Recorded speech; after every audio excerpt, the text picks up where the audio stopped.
Assurer un deux roues, c'est facile. Assurer un motard, c'est notre histoire. Rendez-vous sur mutueldesmotards.fr.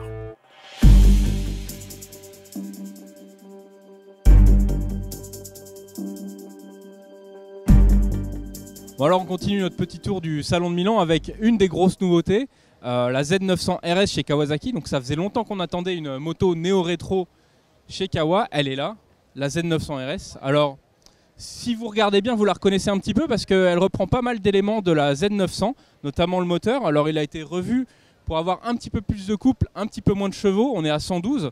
Au niveau du cadre, c'est quasiment la même chose. On a quand même un bâti arrière qui est un peu allongé, toujours soudé au cadre à la partie arrière.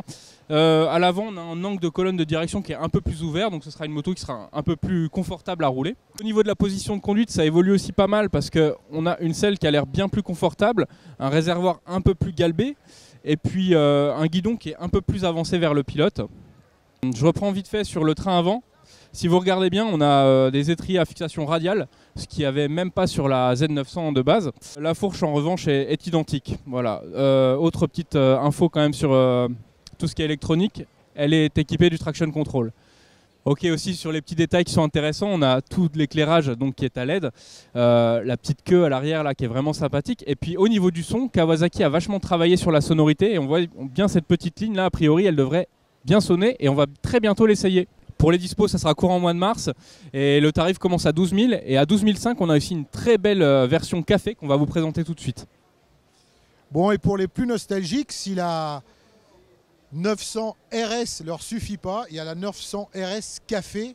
Alors d'abord, la première chose qu'on voit, c'est évidemment cette couleur verte à bande blanche qui rappellera aux plus anciens les Kawasaki d'endurance et les préparations de ces Godier genoux. Et elle se différencie, alors techniquement c'est juste le guidon qui est un peu plus plat, par contre esthétiquement vous avez vu la peinture spécifique, le petit tête de fourche années 70, une selle qui fait un peu selle mono, selle une place et demie, et tout cet ensemble fait qu'on a un look un peu café racer, mais honnêtement ce qu'on voit en premier c'est cette couleur qui rappellera à tous vraiment les Kawa d'endurance, donc voilà la café.